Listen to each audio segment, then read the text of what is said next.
How did you guys get the Mobb Deep, and do we understand what it truly means, the name? Right. So I'll tell you what that it is. We was true to the name. First, we was the Poetical Prophets, right? Like, you know, before we became Mobb Deep.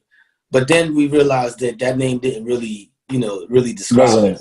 Yeah, it didn't really resonate, you know. So we changed the name because Mobb Deep was like a saying that we used to say around the way on my block.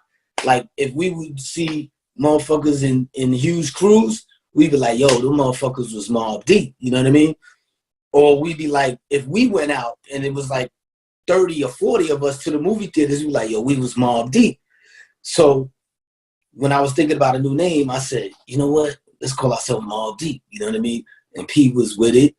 And then we just changed the name to Mobb Deep. And every time we went out, you know, we was just a whole bunch of us. And, you know, we got the record deal and all of that. And how old were you signed? Is it true? Was it 13, 14 when you signed your first deal? No, when we first signed our first deal, I was about 16. You know what I mean? Like 16. Damn, you weren't even out of high school. Not yet. You know what I mean? And that was with who? Which label was that with? That was with 4th from Broadway, Island Records. 4th from Broadway. Island Records. Island Records. Chris Blackwell, I think his name was the owner of the label. And, you know, we was there. We didn't know the business. You know, I wasn't really producing yet. I was producing a little bit.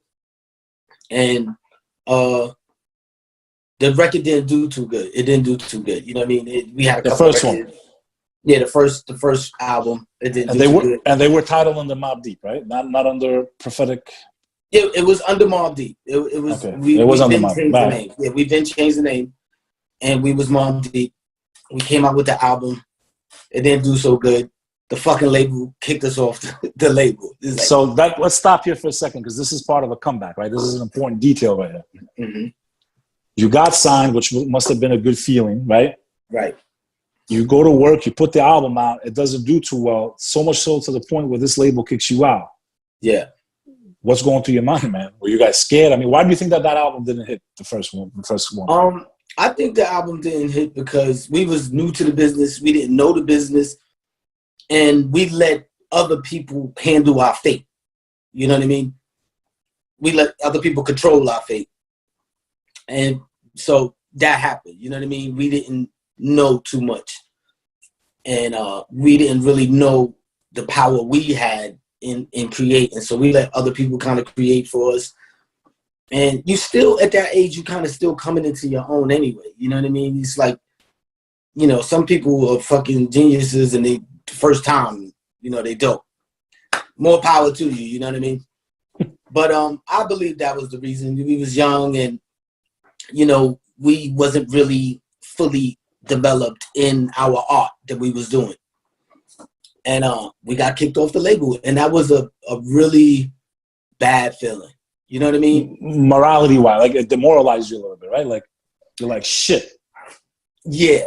Did you feel it was over? I mean, I know you refused. I mean, obviously it wasn't over, but did those thoughts creep into your mind? Like, shit, it might be over. Like, or did you fight? I mean, like, what went through your mind at that moment? Like, what were you thinking? Like, how did you get back in the game? I never had the feeling that it was over. You know what I mean? Because when you get that thought in your head, at least to me, it is. You're gonna bring it into existence. It being it's gonna over. If you think it, that's it. It's over. Right. It's gonna go there. But I was kind of too young to even have that theory in my head. So it was just in me to be like, okay, back to the fucking drawing board. You know what I'm saying? Like we went through this. We learned what we learned. Right. Let's not make that mistake again. Yeah. Let's back to the fucking drawing board. But the reason why I say it was a bad feeling because we all have pride. You know what I'm saying? So, you know, you got to go back with your head down. You know, your friends looking at you. You got a lot of jealous motherfuckers like looking like, you know, laughing. They're happy. Shit. They're happy that you. Right. They happy about this shit. But some of them will show. Good. Some of them will even show you how happy they are. Of course, you know what I mean. Because we made a little bit of money. You know what I mean. And people looking like, fuck. You know, fuck. They get that money for whatever. We failed. See, I told you. All right, whatever. You know what I mean? Bastard, they love that shit. Oh yeah. But you know what though? We learned to use that as our fuel. You know what I mean? You know, the fucking haters, you just got to block them out. We blocked them out. We blocked the haters out. You know what I mean? And I would say that failure was a blessing in disguise. You understand what I'm saying? Because it pushed us to do something great. You understand what I'm saying? We didn't let it make us, you know, go with our fucking tail between our legs. It forced us, you know what I mean, to you know, to carry on. So, you know, people liked us, but the record just didn't do good. You know what I mean? So those people that liked this, those few people that liked this, came to us and said, yo, we want to give you another record deal. You know what I mean? Me and P like, okay, it's now or never. Now that's the attitude. Now it's like, now or fucking never. And now we not going to let this fuck up. You understand what I'm saying? But still there's that uncertainty that you're going to make it. But you have the determination to make it. You know what I mean? You're not going to be like, oh, we definitely going to do it this time. It's like, all right, put our heads together. You know what the fuck we got to do. If we fuck up this time, then, you know, whatever. Then it's our fault. You know what I'm saying? But we're not going to let nobody fuck this up. If it fuck up, we going to fuck it up. So we go. And the good thing about it was the people that gave us the record deal, Steve Rifkin, he immediately said when we met him, he said, I don't want to control you guys. I love what you do. You just do what you do. I'm not going to tell you what to do. Just do what you do. So that's like that. Yeah, that gave us the confidence like, oh, shit. He said we could do what we want to do. So it was like, all right. So it was a blessing that we went to that label. It was like a new label. Nobody really knew the label. But Wu-Tang Clan was on the label. What label is that? Say it to everyone else, people that don't know about the music business. Loud Records. Loud Records. So when we met with him, he said, yo, look, I don't got much, but I got this group, Wu-Tang, over here. I want to sign y'all. I never even heard of Wu-Tang at that point. I don't got much. I don't got much. I just got the Wu-Tang Clan. He had no idea who he just signed, bro. He had no idea who he signed, man. Where I never heard of him. You know what I'm saying? So when he gave me the tape, I was like, you know, whatever in my mind. I was just so focused on the record deal. You know what I mean? So we hit the record deal.